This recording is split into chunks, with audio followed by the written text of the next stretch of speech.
All right, part 2 of should you be choosing Squarespace, Wix, or WordPress for your new and or redesigned website.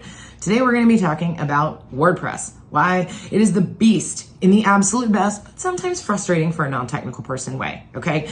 It really is the absolute premier website builder. I will preach this today and all day long forever, because if you set the right foundation, you can do whatever you want with WordPress. There is no limitation, right? There is none. You want to add new video capability your theme file didn't have? Let's do that. You want your site to be faster and you heard about this wonderful plugin that will help you do all these things a lot easier? Boom.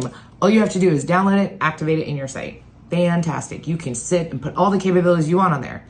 The downsides and or challenges maybe that come with WordPress is that all of these options mean the back end can be very overwhelming if you are not a technologically savvy person. Solution to that, you can hire people to A, build it for you, and B, teach you how to read this easier, okay?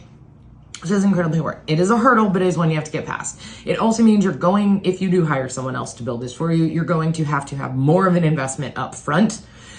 The best foundation you can have for your website, you can build onto it later. You will not have to burn it all down and start over. If you start with Wix or you start with Squarespace and you decide to grow your business, it is only a matter of time until you need to migrate, i.e. start up fresh on WordPress. Get the foundation now.